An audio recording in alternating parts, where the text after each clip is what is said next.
రాజశేఖర రెడ్డి గారు, doctor YS Rajasekhara Reddy గారు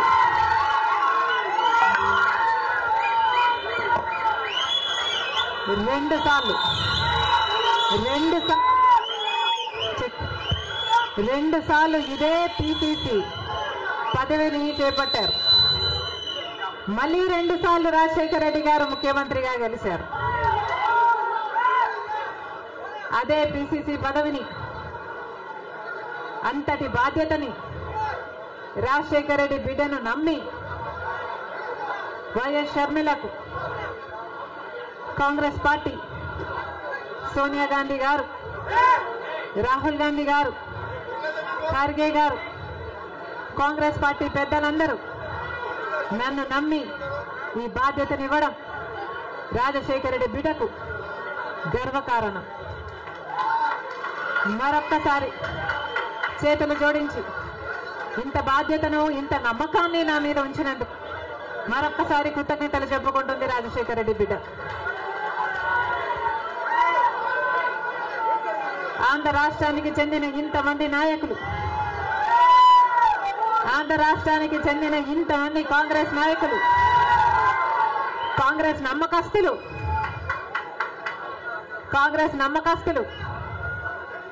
Congress party ఖాడర్ నా మీద ఎంతో నమ్మకం పెట్టుకున్నారు.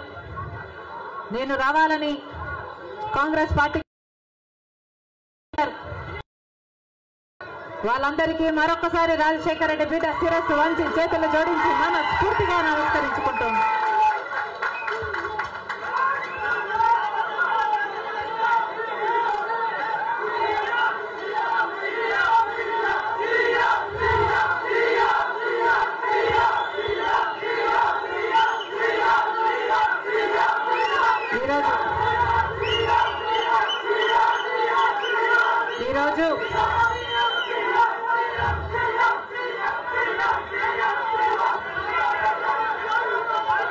ఈరోజు ఒక్కసారి మీకు తెలియని విషయం కాదు, మీడియాకు తెలియని విషయం కాదు, ప్రజలకు తెలియని విషయం కాదు. కానీ గత 5 సంవత్సరాలుగా ఆంధ్ర రాష్ట్రంలో యువజన, శ్రామిక, రైతు కాంగ్రెస్ పార్టీ అధికారంలో ఉంది. అంతకుముందు 5 సంవత్సరాలు తెలుగుదేశం పార్టీ అధికారంలో ఉంది. ఈ 10 సంవత్సరాలుగా రాష్ట్రంలో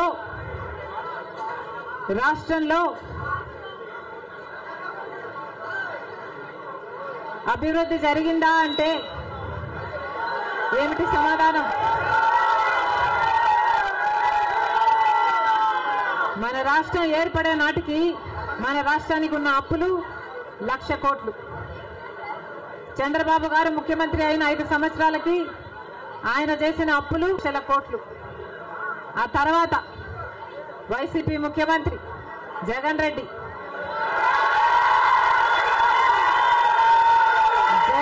గారు చేసిన అప్పులు 3,00,000 కోట్లకు పైన. మొత్తంగా ఈరోజు అప్పులు 6.5 లక్షల కోట్లు.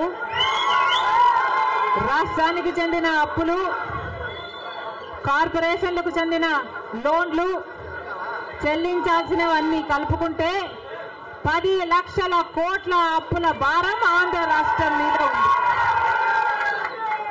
మరి ఇంత అప్పులు చేశారే, ఇన్ని డబ్బులు తెచ్చారే, మరి రాష్ట్రంలో ఏదైనా అభివృద్ధి జరిగిందా అని భూతద్దం పెట్టి చూసినా ఎక్కడా కనిపించదు. రాజధాని ఉందా? రాజధాని కట్టగలిగారా? రాజధాని కట్టడానికి డబ్బులు లేవు.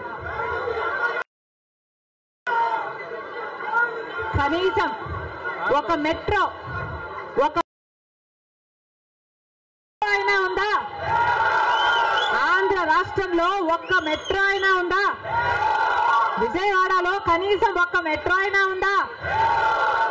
ఎక్కడా లేదు, కనిపించదు. 10 సంవత్సరాలలో కనీసం 10 కొత్త పెద్ద పరిశ్రమలైనా వచ్చినాయా?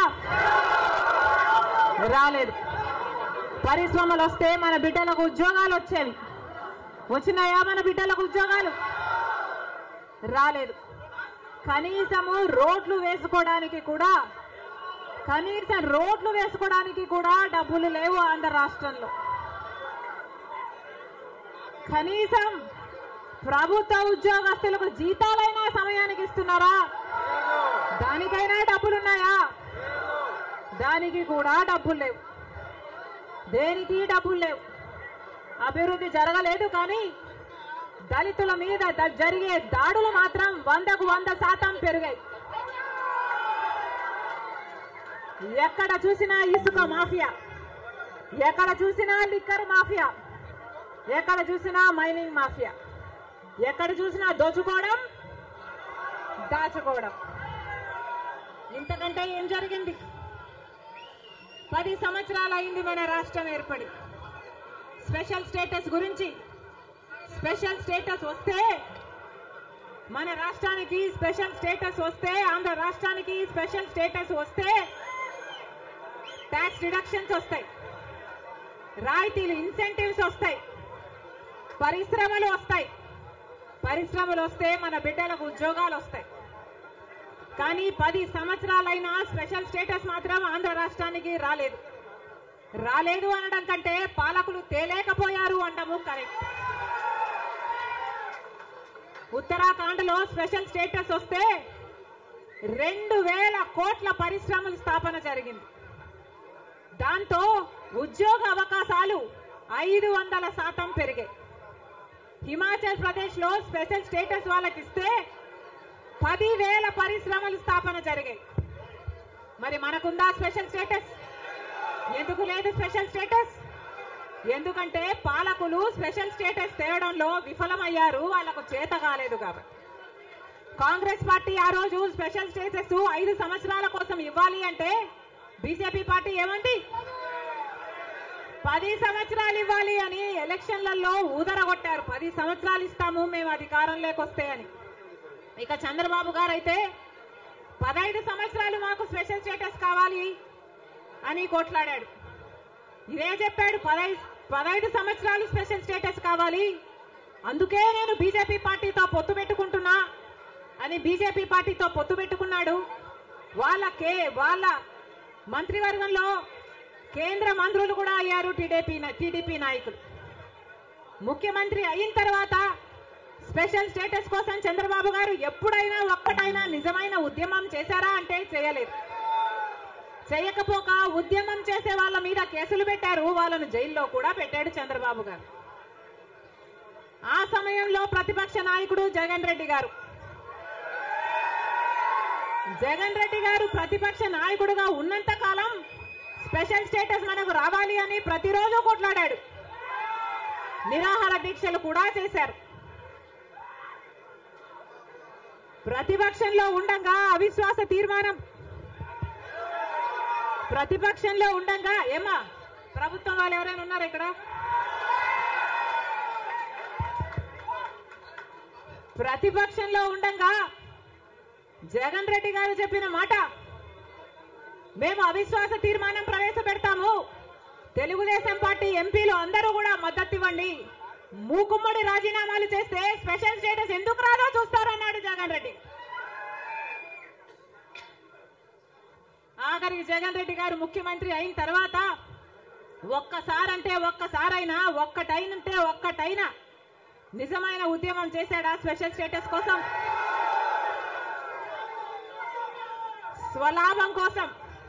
స్వలాభం కోసం రాష్ట్ర ప్రయోజనాలను తాకట్టు పెట్టింది వైసీపీ.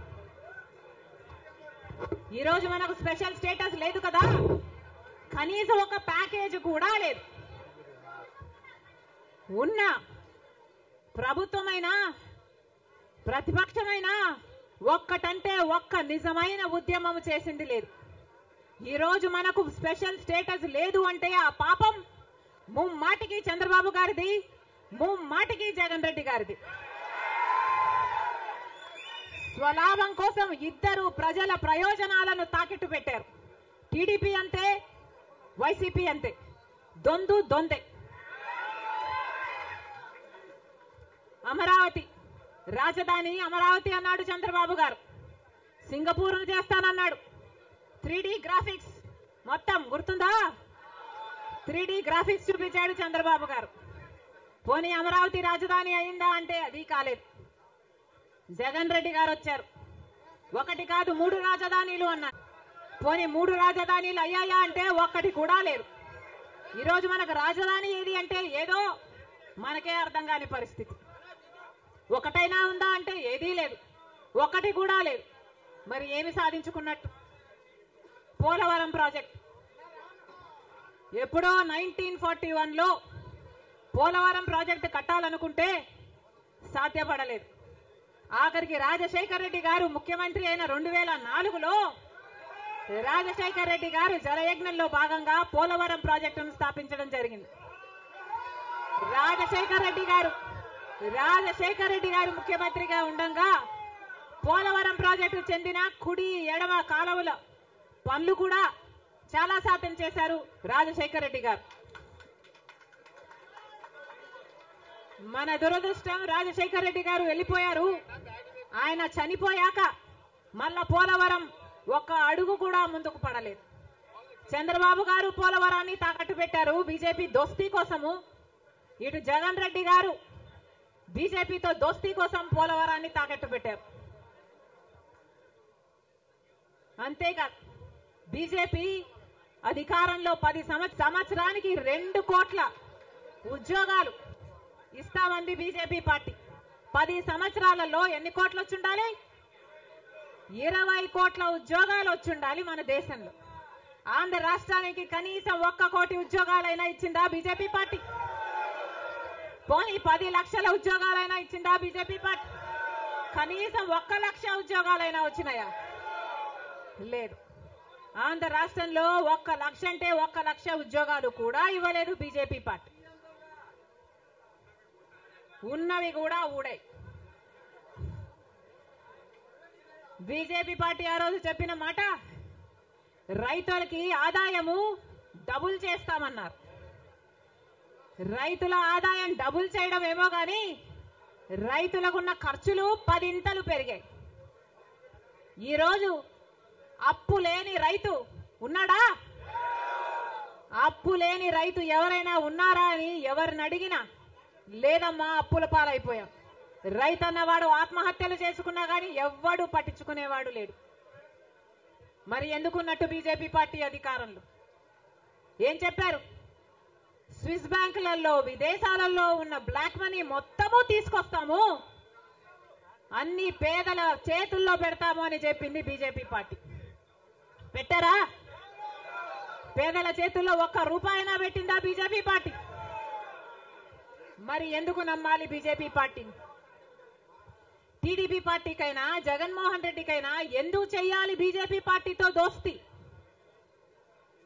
ఎందుకు వాళ్ళ ఎమ్మెల్యేలు ఎంపీలు రాజ్యసభ ఎంపీలతో సహా బీజేపీ పార్టీ తొత్తుల్లాగా ఎందుకు మారారు? టీడీపీ పార్టీ అయినా వైసీపీ పార్టీ అయినా ఇద్దరు కలుపుకుంటే వాళ్లకు చెందిన ఎంపీలు లోక్సభ ఎంపీలు 25 మంది, ఆంధ్ర రాష్ట్రానికి చెందిన ఎంపీలు 25 మంది, 22 మంది వైసీపీ అయితే 3 తెలుగుదేశం పార్టీ. కానీ మొత్తం 25 మంది ఎంపీలు బీజేపీ పార్టీ చేతుల్లో ఉన్నారు. బీజేపీ పార్టీ ఏం చెప్తే ఈ ఎంపీలు మొత్తం అందరూ గంగిరెద్దులాగా తలూపుతారు. రాజ్యసభకు చెందిన 6 ఎంపీలతో సహా మొత్తం 31 ఎంపీలు ప్రజలు బీజేపీ పార్టీకి ఓటు వేయకపోయినా, తెలుగుదేశం పార్టీకి ఓటు వేసినా, వైసీపీకి ఓటు వేసినా ఉన్నది మాత్రం బీజేపీ పార్టీలో. మరి ప్రజలు వైసీపీకి గాని తెలుగుదేశం పార్టీకి గాని ఎందుకు ఓటు వేయాలి? బీజేపీ పార్టీకే ఓటు వేయొచ్చు కదా. వైసీపీ గాని తెలుగుదేశం పార్టీ గాని ఎందుకు వాళ్ళ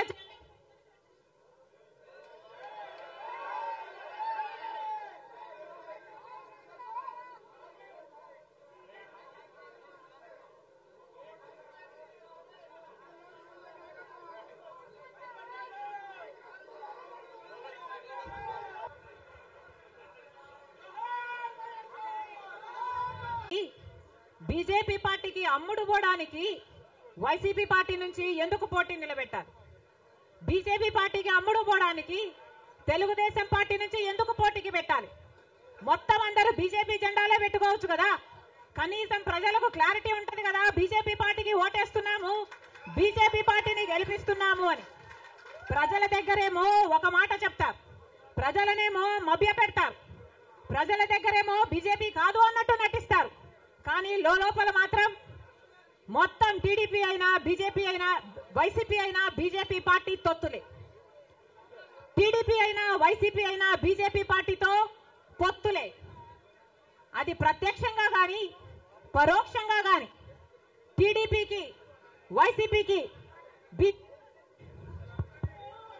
పొత్తు ఉంది అన్నది నిజం. లేకపోతే 5 సంవత్సరాలలో కనీసం ఒక్కసారైనా బీజేపీ పార్టీని వ్యతిరేకించాయా టీడీపీ పార్టీ అయినా వైసీపీ పార్టీ అయినా? ఒక్క అంశంలో కూడా నిలదీయలేదు. ఎక్కడ ఏ అవసరం ఉన్నా టీడీపీ పార్టీ అయినా బీజేపీకి సపోర్ట్ చేస్తుంది, వైసీపీ పార్టీ అయినా బీజేపీకే సపోర్ట్ చేస్తుంది. మన రాష్ట్రానికి ఏం చేసింది బీజేపీ పార్టీ అని మీరు సపోర్ట్ చేస్తున్నారో టీడీపీ వైసీపీ సమాధానం చెప్పాలి. మనకు స్పెషల్ స్టేటస్ ఇచ్చుంటే మీరు సపోర్ట్ చేయండి, ప్రజలు కూడా సపోర్ట్ చేస్తారు. మనకు పోలవరం జాతీయ ప్రాజెక్టు చేసి 90% నిధులు ఇస్తామన్న మాట నిలబెట్టుకుని ఉంటే మీరు బీజేపీ పార్టీకి సపోర్ట్ చేయండి, ప్రజలు కూడా హర్షిస్తారు. ఒకవేళ మనకు రాజధాని కట్టడానికి నిధులు ఇచ్చుంటే టీడీపీ పార్టీ అయినా వైసీపీ పార్టీ అయినా బీజేపీ పార్టీకి మీరు మద్దతు ఇవ్వండి, ప్రజలు కూడా హర్షిస్తారు. 2 కోట్ల ఉద్యోగాలలో మన బిడ్డలకు ఉద్యోగాలు ఇవ్వలేదు, మన రైతుల్ని పట్టించుకోలేదు, మనకు స్పెషల్ స్టేటస్ లేదు. మనకు ఏ మాత్రం పట్టించుకోని పార్టీకి వైసీపీ అయినా టీడీపీ పార్టీ అయినా ఎందుకు మద్దతు ఇస్తున్నారో ప్రజలకు సమాధానం చెప్పాలి. ఆఖరికి మణిపూర్ లో ఎంతమంది క్రైస్తవులను 2,000 చర్చిలను ధ్వంసం చేసిన 60,000 క్రైస్తవులని నిర్వాసితులను చేసిన కనీసం అప్పుడు కూడా జగన్ రెడ్డి గారు క్రైస్తవుడు అయ్యుండి కూడా ఒక్కసారి కూడా మణిపూర్ ఘటన మీదే మాట్లాడలేదు. మరి క్రైస్తవులు కడుపు మండిపోదా? క్రైస్తవులకు మనసు లేదా? క్రైస్తవులు మనుషులు కారా? మనుషులు చచ్చిపోతున్నా మీరు పట్టించుకోకుండా బీజేపీకి మద్దతు ఇస్తున్నారంటే మీరు మనుషులు అవునా కాదా? టీడీపీ పార్టీ జగన్ రెడ్డి గారు చంద్రబాబు గారు సమాధానం చెప్పాలి, ప్రజలకు సమాధానం చెప్పాలి. మళ్ళీ చెప్తున్నాం, ఆంధ్ర రాష్ట్రంలో ప్రజల అందరినీ హెచ్చరిస్తున్నాం. బీజేపీ పార్టీకి టీడీపీ పార్టీకి వైసీపీ పార్టీకి పొత్తులు ఉన్నాయి. అవి మన కంటికి కనిపించినా కనిపించకపోయినా పొత్తులు ఉన్నాయి.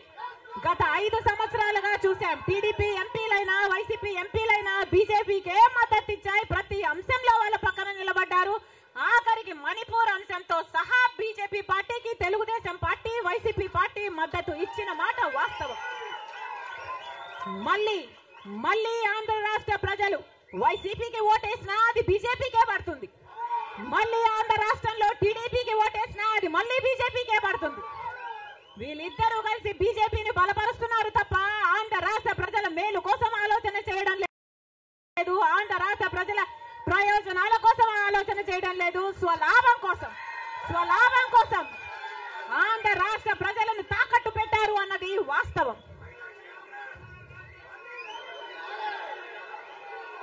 మళ్ళీ చెప్తున్నాం, రాజశేఖర్ రెడ్డి గారు బీజేపీ పార్టీకి వ్యతిరేకి. రాజశేఖర్ రెడ్డి గారు తత్వ పార్టీ కాబట్టి ఒక మతాన్ని రెచ్చగొడతారు, ఇంకో మతాన్ని అవమానిస్తారు. ఇదే బీజేపీ పార్టీకి తెలిసిన రాజకీయం. మతం పేరుతో చిచ్చు పెట్టాలి, ఆ మంటలో వీళ్ళు చలి కాచుకోవాలి. ఇదే బీజేపీకి తెలిసిన మంత్రం. అందుకే రాజశేఖర్ రెడ్డి గారు బీజేపీని ఎప్పుడు వ్యతిరేకించారు. రాజశేఖర్ రెడ్డి గారు ఆశయాలు ఒక్క కాంగ్రెస్ పార్టీలోనే నెరవేరాయి తప్ప ఇక ఏ ఇతర పార్టీలోనూ కాదు. రాజశేఖర్ రెడ్డి గారి మూలాలు కాంగ్రెస్ పార్టీయే, రాజశేఖర్ రెడ్డి గారి ఊపిరి కూడా కాంగ్రెస్ పార్టీయే. మళ్ళీ చెప్తున్నాం, రాజశేఖర్ రెడ్డి గారిని ప్రేమించే నాయకులైనా రాజశేఖర్ రెడ్డి గారిని ప్రేమించే ప్రజలైనా రాజశేఖర్ రెడ్డి గారి ఆశయాల కోసం నిలబడదాం.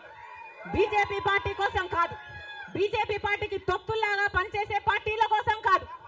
మళ్ళీ చెప్తున్నాం, రాజశేఖర్ రెడ్డి గారిని అభిమానించే నాయకులైనా ప్రజలైనా రండి, రాజశేఖర్ రెడ్డి బిడ్డతో చేతులు కలపండి. ఆంధ్ర రాష్ట్రంలో మళ్ళీ రాజశేఖర్ రెడ్డి గారి ఆశయాలను సిద్ధింపచేద్దాం. నేను రెడీ. మీరు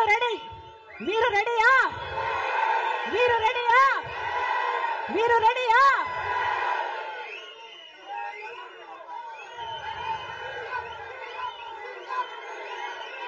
జోహార్ వైఎస్ఆర్. రాహుల్ గాంధీ నాయకత్వం వర్ధిల్లాలి.